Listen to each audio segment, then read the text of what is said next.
Hello and welcome to another video. This is going to be my top 5 Wednesday. If you don't know what top 5 Wednesday is, I'll leave a link to the Goodreads group down below, but basically it does what it says on the tin. We have a different subject every week and it's your top 5. This week is top 5 fandoms that you're no longer in.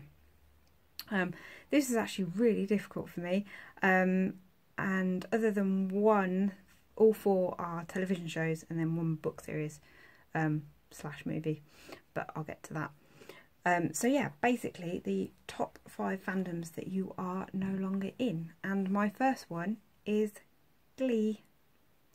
I was super into Glee when it first started, and I loved everything about it. I love the music, I love the dancing, I love the characters, even the annoying ones. I thought it was just a brilliant television show. And then they graduated school, which I thought brilliant, and that will be a nice rounding of the series. But no, they then followed them to New York and on to university and things like that. And I was over it, so over it. Did not care what happened when they went. I think it didn't help that they also still tried to continue it on at the school. Like, randomly a couple of people weren't the same age all of a sudden, so they stayed at the school along with a load of new people, and it was rubbish, and I wasn't happy with it at all. So yeah, sadly, while I have great memories and I still like listening to the songs from the first couple of seasons, as soon as they went to New York, it was pretty much over for me. So that was my first one. My second fandom is Grey's Anatomy. I loved this series so much. I was obsessed with it. I adored Christina. She was like the person that I wanted to be like or be with, or, you know, I just love her. I think she's amazing. And the series, to begin with, was really great. It was really interesting. You followed these, you know, medical students who were just graduating and, you know, starting to actually be doctors in their own right. And it followed that, you know, it had some really interesting cases as well as the drama behind it. And then the drama behind it started taking over and over. And it seriously gave me issues, man. So many issues. And I just, yeah. And then Christina, they screwed around with her character a lot after her first relationship with Burke. While I know the actor was supposedly a bit of an arse, I really liked him as a character, not the actor, just as the character. And then they screwed that up because they had to fire him. And then they killed off a load of people, which gave me a lot of pain and heartbreak.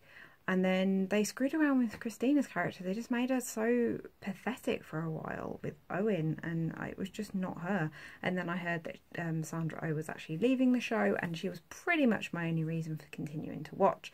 So I just gave up. I just couldn't bring myself to do it. And from what I've heard now, there's only like 2 original characters from the original cast left. So yeah, I have 0 interest whatsoever now. So yeah, sadly, that was an obsession for a long time. The third show is House. I loved House.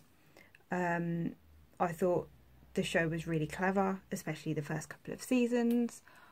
It was all about the cases, and, you know, the whole joke of it's lupus was the answer to everything to begin with, and then finally it was at one point. But yeah, I really found that really interesting. And then it just kind of got weird. I mean, it was always interesting to hear Hugh Laurie with his American accent, because I know he's British and I grew up with him with a British accent. And it was quite funny to see all the Americans freaking out when, or a lot of Americans, not all of them, but a lot of Americans freaking out when he started speaking in a British accent, because he's British. But yeah, in this show, it just went really strange. Like, it started making House have hallucinations and doing all this weird stuff. And yeah, I just liked it when he was just an arrogant asshole who was solving cases that nobody else could solve. I thought that was enough, really. But apparently not for the show. So yeah, I have no idea how that ended, because I gave up before it finished. So that was that. The next one, the TV show, is Doctor Who, but it's not actually this series of Doctor Who. I loved Chris Eccleston. I adored David Tennant, and he will always be my Doctor. And Rose Tyler, you know, I adore David Tennant and Billie Piper, and just Catherine Tate, the whole lot. Then Matt Smith took over, and I wasn't overly keen. You know, despite him being a local boy, because he comes from my hometown, wasn't that keen on him. He was a bit too weird with it. But, you know, I stuck with it and watched most of his episodes. I can't actually claim I've watched all of them, because I really don't think I have. But I've watched most of them. And he was okay. They did a weird thing with River Song, and then it wasn't Clara. Who was it? Amy. It was Amy, wasn't it? Arthur Darvill was quite cool. I liked him as Rory. And then they gave them a weird storyline with River, and it just went weird. And then Peter Capaldi took over, and I completely gave up, because in my honest opinion, and this is just my opinion, if you like it, then full on fair play to you, I find that he plays it like he's bored shitless. So I didn't watch that. I watched like 2 or 3 episodes with him in it, and he just acts like he's bored, and he really has no interest in being there. So I have no interest in watching it.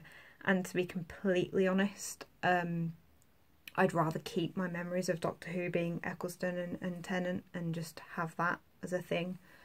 And when Capaldi gets replaced by whoever it is, I don't know if they've announced it yet or not. If you do, let me know. But I still don't really have any interest in watching it.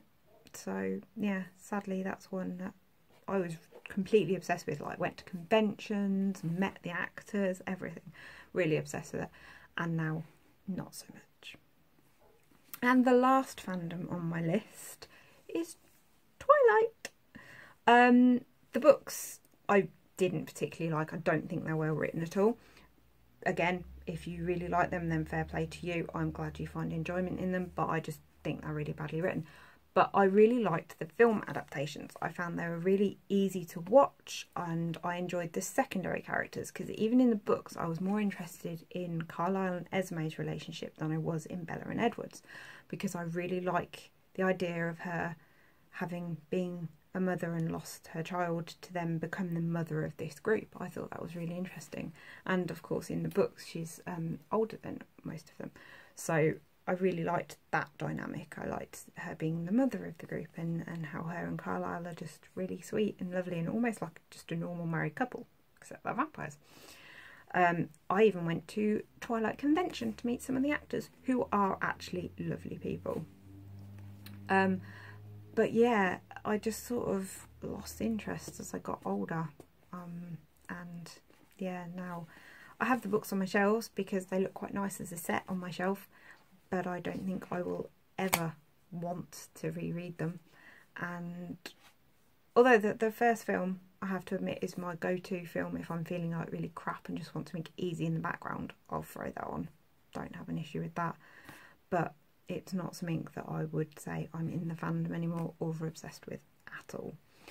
So yeah, there you go. Those are my 5 fandoms that I am no longer in. Like I say, I will leave the details of the Goodreads group down below. I haven't done one of these for a while because A, I'm lazy, and B, the subject topics haven't really been something that I felt I could do justice to, but this I managed to rack my brains and come up with 5. So hopefully I'll be able to do that again in the future, and these will become more regular on a Wednesday. So thank you for joining me, and I hope to see you again soon. Bye!